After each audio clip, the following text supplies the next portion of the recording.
Is it your story? You know, we've all got a story that leads us to where we are today. Do you need to tap into that story that motivates you to work with the people that you work with, that drives you and gives you that passion that makes you do what you do? And I think that's especially important if you decide to write a book, because you know, having that passion and that big why is that thing that's going to motivate you to get out of bed 5 o'clock in the morning when you wake up and you go, oh, I've got this new idea. Do I go back to bed, or have I got the drive to get up and actually write about it? So I think that's really important. What makes you different? Is it about having a system that works? And actually, this is a really good opportunity, because I talked about my system yesterday, but you know, the success system. I didn't actually go into a huge amount of detail, did I?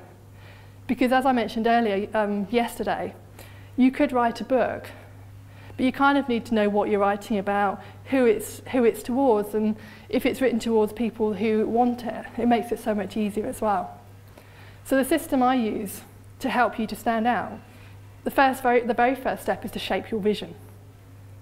Unless you know where you're going. So say, for example, I'm here, and you kind of know you want to go there. If you didn't know that you want to go there, you could wander off here. But when you've got that real crystal clear vision, it makes it so much easier to achieve. Whether it's a one-year vision, a 2-year vision, a 5-year vision, it might change. You know, that's absolutely okay. But what is that vision for your business? What do you really want from it? What's your purpose, your passion, your big why? A lot of the words that have been said from other people this weekend as well. But sometimes you need to hear it more than once to actually learn from it and take it forward. And the second step is to understand your business strategy. Okay, might be the boring stuff, but you need to know things like how to break your vision down into manageable chunks. If your vision is that big, are you going to do anything, or you're going to go, oh my God, it's overwhelming? Does it need to be broken down into manageable chunks? And one of the things my clients have said that I'm good at is I'm good at taking their ideas and putting them into a plan. Because God forbid, I'm actually a completer finisher. You know, if you've seen me around this weekend, I've had my folder, I've had my notes, and I've been pretty organised. But that's great for my clients, because they know that, you know, that I can help them. I know Carolyn is a fine example of when we worked together over the summer, helping you to get all of those ideas out of your head and putting them into a plan that hopefully you're working towards.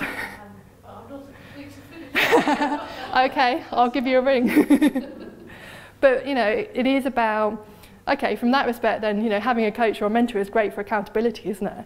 You know, for someone giving you that kick up the butt when you need it, keeping you on track and keeping you motivated to doing things. So understand your business strategy does what it says on the tin. It's about having that business that works for you. If you're the sort of person, you know, I've got one client at the moment who, one of the reasons she's come to me is because she's fed up of working alone. She's fed up of working all the time. Yeah, she goes out to see clients, but a lot of the time she's working alone. And she's not particularly motivated to do that particularly. And that obviously stops her moving forward with her business. So I'm sure some of you can relate to that as well. So the third step is about cultivating your confidence. So confidence, cut the crap were the two areas I focused on yesterday. Cultivating your confidence does what it says on the tin. Who are you? How can you be more confident? What do you need to do to go to that networking event? Go and do that speaking, Darren. Run a webinar for the first time. Get over anything that might hold you back. And how do you cut the crap? Get out of your own way. And also take steps forward when other people are maybe telling you that they're not quite sure you're making the right choice. You might know deep down you're doing something, yet our well-meaning friends and family don't always know that. And I remember something my mum said to me, yeah, a few nods in the room, when I was ready to give up my job back in 2009. I remember something, you know, I remember it crystal clear what my mum said to me about it. Are you sure about that, dear? You know, you can kind of imagine it, can't you? Why do you want to give up a perfectly good, well-paid job to go and run a business?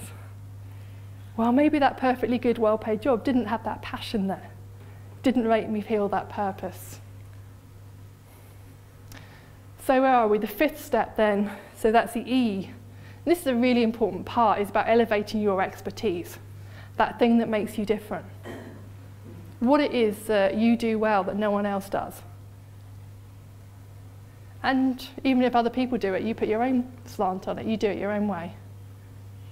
And it's about getting that message across to people as well. So Meg, for example, you talk about using client testimonials to get your message across, brilliant. So how do you get your message across in a way that really works for you? And it's also about finding the clients. Because it's great saying, oh, I'm good at this, but do you have clients who want this?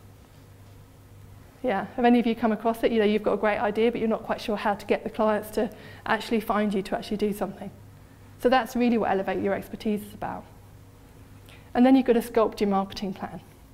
Because even if you don't really want to sell and you'd much prefer clients to come to you, it doesn't work like that, unfortunately, unless you get well known for what you do.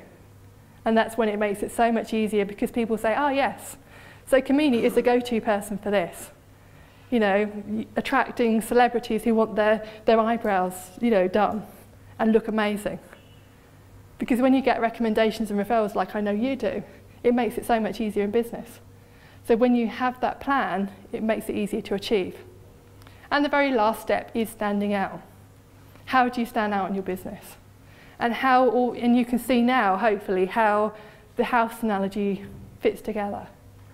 You've got to put the foundations in place first. You can't just necessarily make that decision to stand out, although it's a great decision to make. How do all the other bits fit in as well?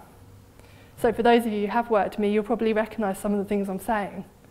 System, your story, being clear about who you are, what you do, your vision, and how you can make that a reality.